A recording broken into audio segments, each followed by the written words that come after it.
I don't clearly remember the last time I took an extended leave. It might have been in 2011, when my father passed away. Since then, work has been the only anchor keeping me balanced. I joined Cobalt Systems when they were just a small startup renting the fourth floor of a rundown tech building in South Austin. 20 years later, I'm the chief infrastructure engineer, responsible for the entire internal data system and the server network that runs over 200 software products for global clients. I'm not good at talking and I dislike those empty meetings, but my system hasn't gone down for more than 10 minutes in 2 decades. People often call me the company's silent shadow. I don't mind that. What I need is stability, not fame. Then the silent shadow was dragged into the light. Not to be honored, but to be pushed out. It all started when a venture capital fund from San Francisco acquired Cobalt Systems. The suits glided through the hallways as if the company were a fashion runway. Their titles were as long as a string of acronyms. VC, ROI, KPI, LTV, CAC. I didn't care. But then they brought in a new CEO. Tasha Rivera, 32 years old, Stanford graduate, had worked at 3 companies, none of which lasted more than 3 years. Tasha arrived like a social media hurricane. Every morning she hosted a Coffee with the CEO live stream, where she talked about triple growth and limitless thinking. I'd never seen her step into the server room, but I did see her remove a veteran team leader from the system within a week. And then it was my turn. The meeting was sent via email with the subject line, Reorg Session Mandatory. Conference room on the 12th floor, 9:30 a.m. Monday. No one told me anything. Could guess. Tasha sat there with Harvey Long, the new CFO, a man with a smile that looked like he'd just finalized your mortgage foreclosure. They didn't offer me a seat. I sat down myself. Elena, Tasha began, her voice smooth as silk. The company is going through a transformation phase. We appreciate your contributions, but your current role no longer aligns with our new direction. I remained silent. Harvey slid a piece of paper towards me. A severance agreement. 10 months' salary with a non-disclosure clause. No explanation. No specific reason. Not even a thank you. I looked at the paper, then at them. I understand, I said. No yelling. No resistance. I just stood up, picked up a technical pen I'd left on the table, and walked out. Tasha was still smiling. A very media-trained smile. Harvey turned back to his laptop, as if I had never existed. They didn't know I had seen everything. I left the Cobalt Systems office on a Friday afternoon. No one saw me off. No flowers, no cake, just my keycard deactivated before I even stepped out of the elevator. I drove west, through dry golden fields where the highway faded into oak forests and rocky hills. My small log cabin sat quietly by Lake Buchanan, a place I'd bought years ago, when I still dreamed of retirement with a glass of bourbon and a few classic novels. Pixel, my ash-gray Labrador, was the only creature who greeted me with genuine joy. He wagged his tail, whined softly, and nudged his head against my leg as if everything in the world was still right. I made a bowl of black bean soup, put on Tchaikovsky's Symphony No. 6, and sat on the wooden porch with a hot cup of tea. For the first time in nearly 2 decades, I could breathe without looking at the clock. But it only lasted a day. I didn't know how to be unemployed. The next morning I pulled my old laptop out of the safe. This machine didn't connect to the internet, didn't sync with any cloud services. It contained what I called the parallel system, a discreetly encrypted copy of the entire internal network monitoring logs I'd been automatically collecting for the past 6 years. I didn't do it out of paranoia. I did it because I understood systems. Every company, whether modern or old-fashioned, has cracks in its foundation. I just documented them without judgment. But then, starting 5 years ago, those cracks began to change color. A series of transactions that looked legitimate, payments for security software, data consulting, technology transfers, started appearing with unusual frequency. The companies receiving the money all had very clean-sounding names like OmniVault Consulting, Aventron Global, or Data Secure Ventures Limited. The problem was, they didn't exist in any legal database I'd ever accessed. I'd made notes of them, but at the time I hesitated. Maybe I was wrong. Maybe I was being too cautious. I didn't want to become the old woman living alone who talked about corporate conspiracies every night. But now it was different. I had nothing left to lose. For the next 2 weeks, I woke up at 5 a.m., made coffee, played with Pixel for 10 minutes, and then immersed myself in the old log files. Hundreds of thousands of lines. I reconstructed the network of IP addresses, transaction codes, dates, and approvers. Harvey Long's name appeared like a ghost. Never directly, but always the final link in the chains of unusual spending approvals. And Tasha. She only signed what was fast-tracked. A process Harvey designed in his first month. One evening, as Pixel slept with his head resting on my foot, I discovered a chain of transactions leading to an account in the Cayman Islands. Stop. My heart didn't race. I was too old to get excited by data. But my hands went cold. 4 shell corporations. A 3-tiered structure to hide the real names. The total amount of money cycled through the system in 4 years. $6.3 million. I leaned back in my chair, closing my eyes. Quietly, not out of exhaustion but because I knew this was bigger than I thought. It wasn't just wrongdoing. It was an abuse of the very system I had built. I had been used as part of it. And that was something I couldn't forgive.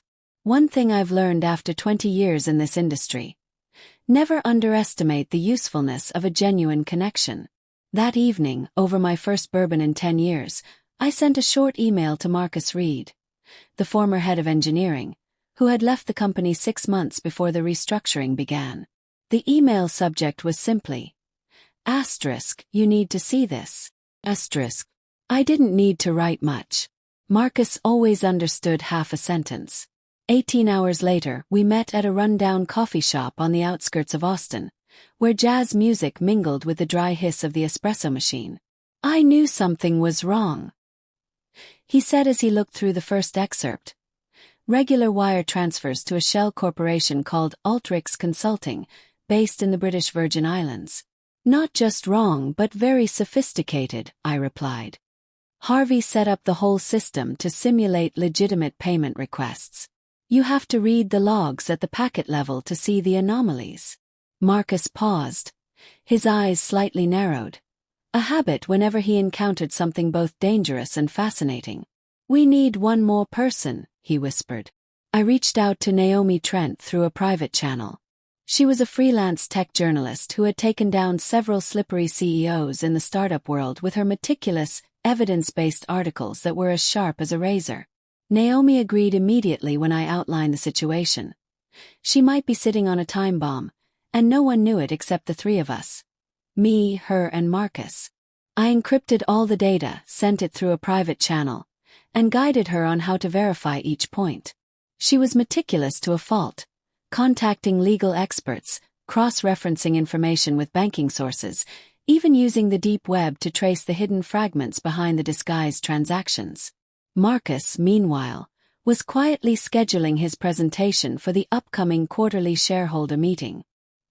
He made sure he would be the one presenting the technical operations update, a phrase vague enough not to raise suspicion, but powerful enough to bring the truth to light. I called this plan a 2-pronged attack. Marcus from the inside, Naomi from the outside. The 2 streams of information would converge precisely at 9 a.m. on Tuesday, the time the shareholder meeting began, and Naomi's article would hit the front page of the Inside the System section. Tasha Rivera wasn't stupid. Just overconfident. 2 weeks before the meeting, she started to realize something was wrong. The board's tough questions became more frequent. Harvey was constantly being called in to explain the books. And more importantly, they couldn't locate me. Tasha hired a team of independent experts in information security, essentially a group that had worked with me 3 years prior. I knew them, knew how they thought, and most importantly, knew how not to leave a trace. She also tried to approach Marcus. Indirectly. A discreet dinner invitation from a representative of the investment fund. A leaked internal email hinting that Marcus could be reappointed if he supported the right side. But he wasn't fooled. Instead, he responded by sending the draft of his presentation to the entire board, missing only one page. The conclusion. The part that would be projected live on Tuesday morning. Tasha called Harvey at 3 a.m. after Naomi posted a teaser of her article. Asterisk, inside an American tech company.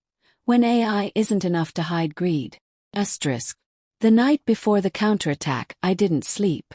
Pixel lay at my feet, breathing evenly, while the laptop screen displayed the final decrypted log entries. The money was transferred to Belize, then to Luxembourg, and then back through a financial company in Nevada. A company linked to one of Harvey's cousins. I wasn't angry. Nor was I happy.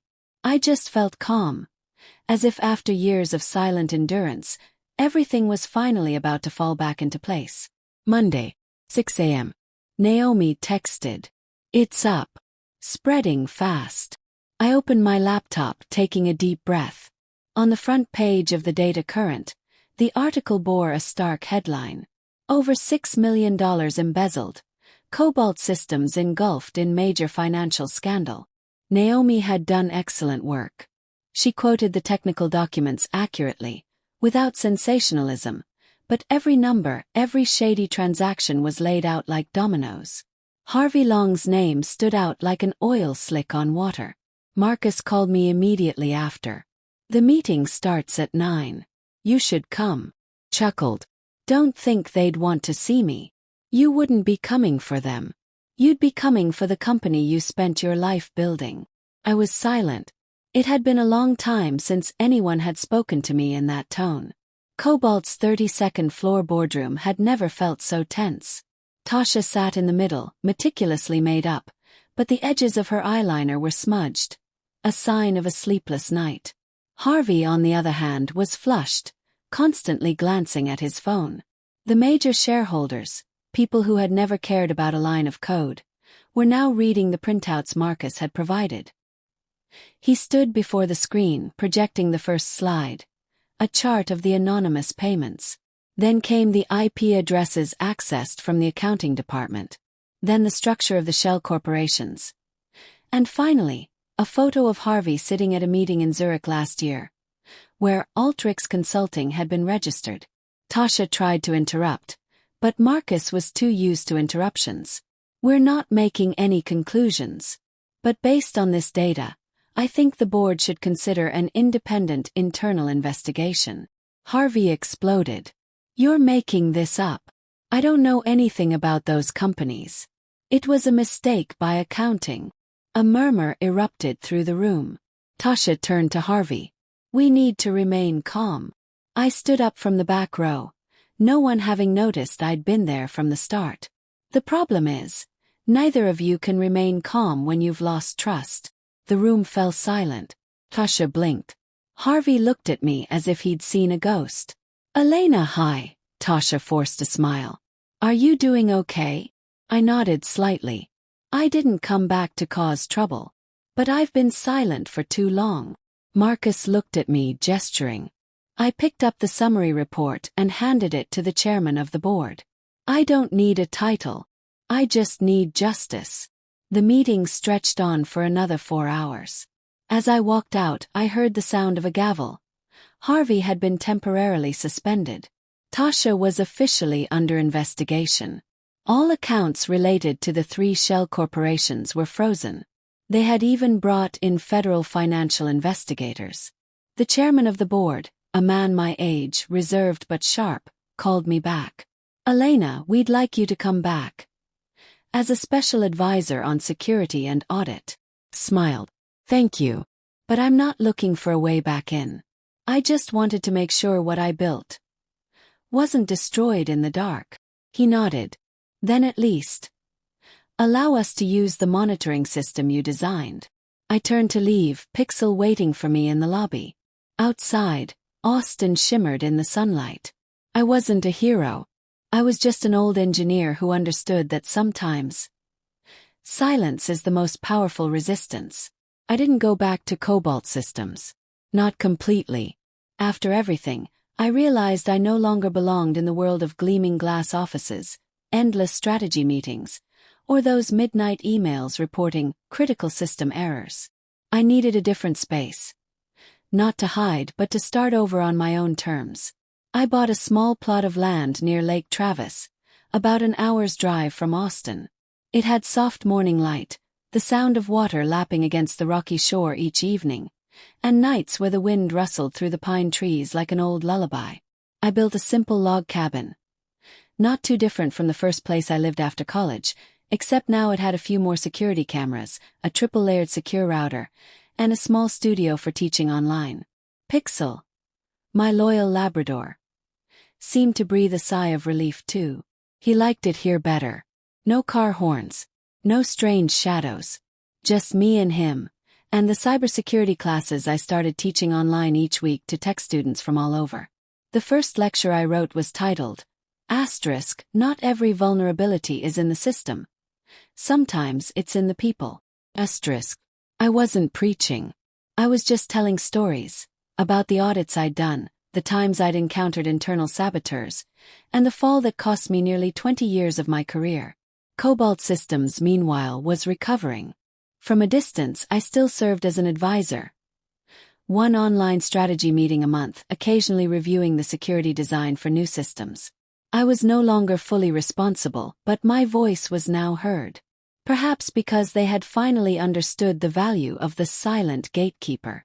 The board had elected a new CEO, Joseph Lamb. No flash, no big PR campaign. Joseph had led a software company through a crisis and survived by sticking to the core. No deceit, no chasing phantom growth.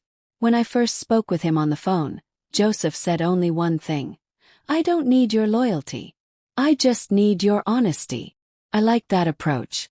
The culture at Cobalt was gradually changing. Meetings now began with the announcement of long-term goals, instead of just quarterly growth figures. Employees were encouraged to report risks without fear of being fired.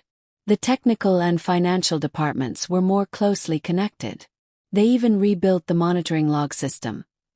Not just because I suggested it, but because they genuinely understood the importance of transparency. Naomi, the journalist from before, won a journalism award for her investigation into the Cobalt scandal. She sent me a framed print of her article with a note. Sometimes the truth doesn't need to shout. It just needs to be put in the right place. I hung that framed photo by the window, where the early morning sun shone on it every day. Someone once asked me, "Don't you have any regrets? You could have been CTO by now." I just smiled. If there's one thing I learned from all this, it's that titles don't define worth. My choice to stand up, to patiently pursue the truth, and to not lose myself. That's what leaves me with no regrets. Justice, after all, isn't a sudden hammer blow.